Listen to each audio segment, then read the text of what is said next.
नमस्कार दोस्तों, आज हम आपको सूर्य संक्रांति की पूजा विधि व कथा सुनाने जा रहे हैं। तो चलिए शुरू करते हैं। प्रत्येक संक्रांति एक सौर मास का प्रतिनिधित्व करती है और सनातन में के आध्यात्मिक व्रत और पर्व कहे गए हैं। किस संक्रांति में होने पर पृथ्वी पर उसका क्या प्रभाव पड़ता है और जनजीवन उससे कैसे प्रभावित होता है, इस संबंध में सभी संक्रांतियों के धार्मिक, आध्यात्मिक और सांस्कृतिक महत्व बताए गए हैं। स्नान, दान और जप तप। मिथुन संक्रांति प्रत्येक वर्ष ज्येष्ठ और आषाढ़ मास के संधि काल में आती है। जिस दिन सूर्य एक से दूसरी राशि में प्रवेश करते हैं, उस दिन के नाम के आधार पर संक्रांति नामकरण किया जाता है। इस वर्ष मिथुन संक्रांति रविवार को रखी जा रही है, इसीलिए इसे घोड़ा कहा जाएगा। मिथुन संक्रांति के लिए संक्रांति क्षण भर के बाद ही 16 घड़ी को शुभ माना जाता है और सभी प्रकार के दान पुण्य के लिए संक्रांति से लेकर संक्रांति के बाद तक की 16 घड़ी तक का शुभ समय माना जाता है। इस दिन किए गए स्नान, दान, जप विशेष पुण्यदायी होते हैं। ज्योतिषी की दृष्टि में सूर्य का राशि परिवर्तन प्रकृति में बदलाव का प्रतीक है और ऋतु परिवर्तनकारी होता है। जिस राशि में सूर्य प्रवेश करता है,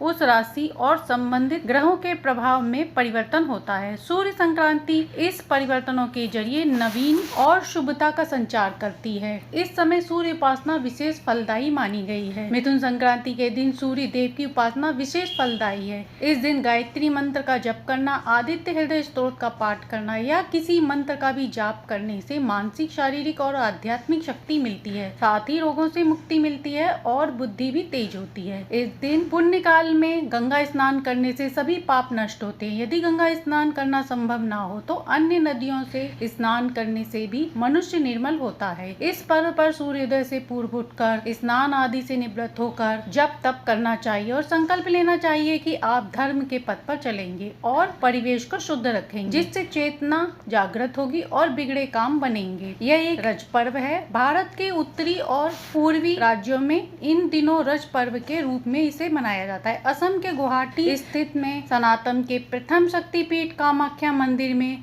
अम्बुबाची मेला का आयोजन भी होता है। यहाँ माता के रजस्वला होने का पर्व मनाया जाता है। यह संक्रांति नदियों के रजस्वला होने के समय की पूर्व सूचना भी है, क्योंकि इस संक्रांति के बाद वर्षा का आगमन होता है। तब तक नदियों का जल दूषित माना जाता है। वेदों में कहा गया है कि सूर्य आत्मा जगत अर्थात सूर्य जगत की आत्मा है। स्पष्ट कहें कि सूर्य ही सृष्टि का आधार और जीवन का ऊर्जा स्रोत है। इस प्रकार संसार की जीवन शक्ति सूर्य ही है और वह निरंतर है।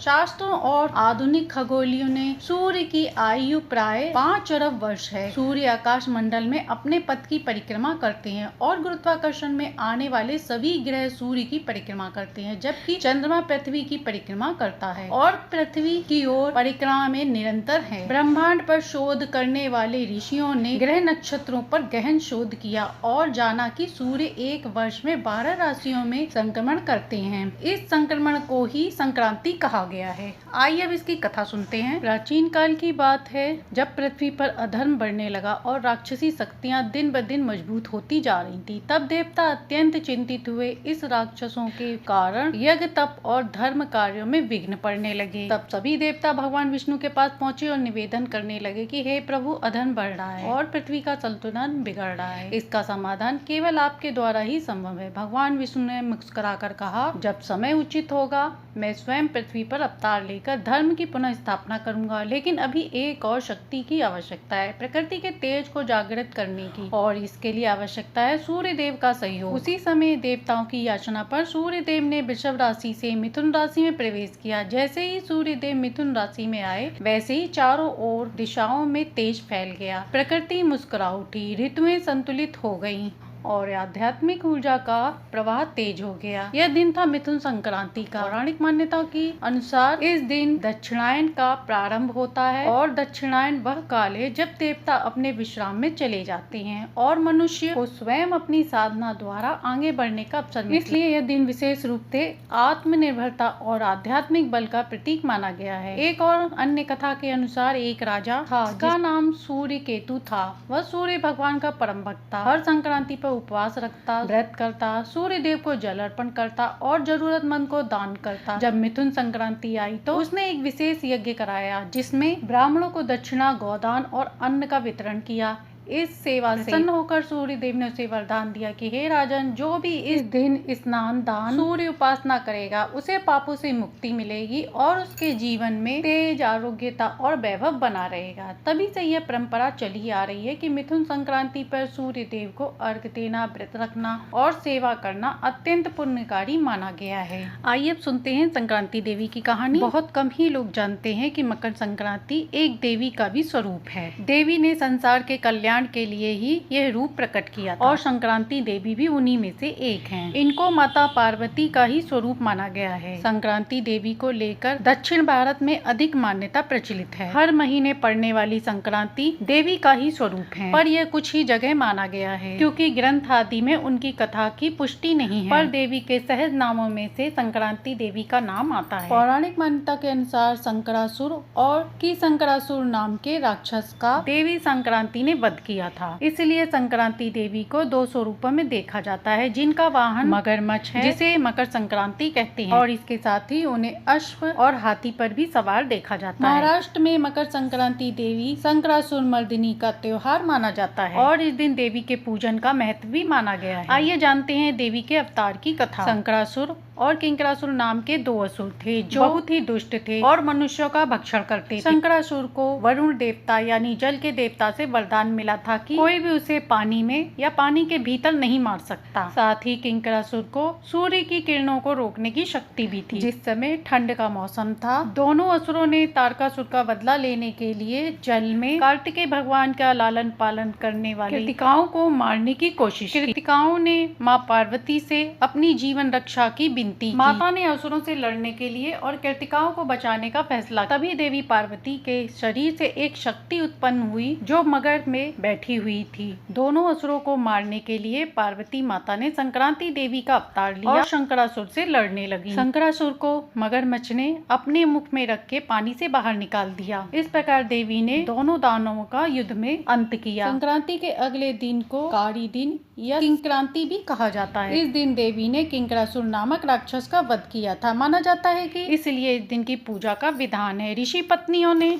उनकी पूजा आराधना की। इस दिन उन्हें तिल और गुड़ के लड्डुओं का भोग लगाया। इस दिन ललिता सहस्त्रनामक का पाठ करने से और देवी की पूजा करने से उनकी अत्यंत कृपा प्राप्त होती है। मिथुन संक्रांति की सुबह विशेष रूप से पवित्र मानी जाती है। इस दिन की पूजा विधि न केवल शरीर को शुद्ध रखती है बल्कि आत्मा को भी ऊर्जावान बनाती है। आइए जानते हैं इसकी पूजा भी। सबसे पहले ब्रह्म मुहूर्त में उठकर स्नान करें। यदि संभव हो तो किसी पवित्र नदी या सरोवर या कुंड में स्नान करें, लेकिन यदि संभव ना हो तो घर में गंगा जल मिलाकर स्नान करना भी पुण्यदायी होता है। स्नान के बाद स्वच्छ वस्त्र पहने। पीले, सफेद रंग के या फिर लाल भी पहन सकते हैं क्योंकि ये रंग सूर्य देव के प्रतीक माने जाते हैं। स्नान के बाद पूर्व दिशा की ओर मुख करके एक साफ स्थान पर पूजा का आसन लगाएं। उस स्थान पर सूर्य देव की प्रतिमा स्थापित करें। फोटो नहीं है तो सूर्य देव का तांबे का सूर्य यंत्र भी रख सकते हैं। अब तांबे के लोटे में शुद्ध जल भरे, उसमें थोड़ा सा गंगा जल, लाल फूल, अक्षत और एक चुटकी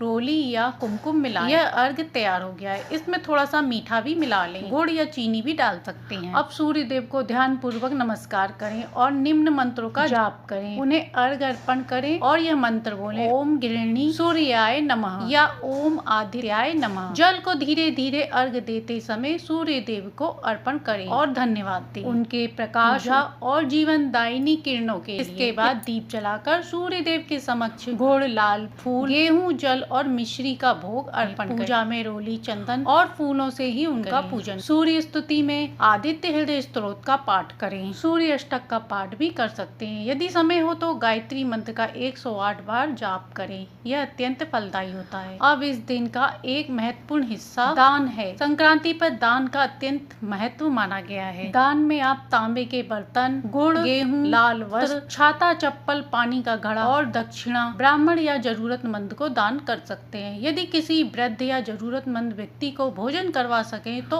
उसका पुण्य अनंत गुना बढ़ जाता है। यदि व्रत रख रहे हैं तो निर्जला या फलाहार व्रत कर सकते हैं। शाम को सूर्यास्त से पहले फल, दूध या सात्विक भोजन कर सकते हैं। पूरे दिन सूर्य देव के तेज और कृपा को मन में स्मरण करते हुए अपने कर्मों को शुद्ध बनाए रखें। संक्रांति के व्रत का आध्यात्मिक और शारीरिक लाभ जो जीवन को प्रकाश से भरता है। पहला लाभ है पापों से मुक्ति। शास्त्रों में कहा गया है कि संक्रांति पर यदि व्यक्ति स्नान, दान और सूर्य उपासना करता है तो उसके पूर्व जन्मों के पाप नष्ट हो जाते हैं। दूसरा लाभ है आरोग्यता और ऊर्जा की प्राप्ति। सूर्य देव स्वास्थ्य के अधिदेवता हैं। उनकी उपासना से शरीर में तेज, प्रतिरोधक क्षमता और मानसिक स्थिरता बढ़ती है। जो लोग नियमित रूप से सूर्य देव को अर्घ्य देते हैं उनके अंदर आत्मबल और शारीरिक शक्ति का अद्भुत संतुलन बना रहता है। तीसरा लाभ है ग्रह दोषों से मुक्ति। कुंडली में यदि सूर्य अशुभ स्थिति में हो तो व्यक्ति को कई प्रकार की बाधाएं आती है, मान सम्मान में कमी होती है। मिथुन संक्रांति पर विशेष रूप से सूर्य देव की पूजा करने से ये दोष शांत होते हैं और भाग्य का द्वार खुलता है। चौथा लाभ है पूर्वजों की कृपा, क्योंकि इस दिन से दक्षिणायन का प्रारंभ होता है जो पितरों की दिशा मानी गई है। इसलिए इस दिन पितरों के निमित्त जल अर्पण करने से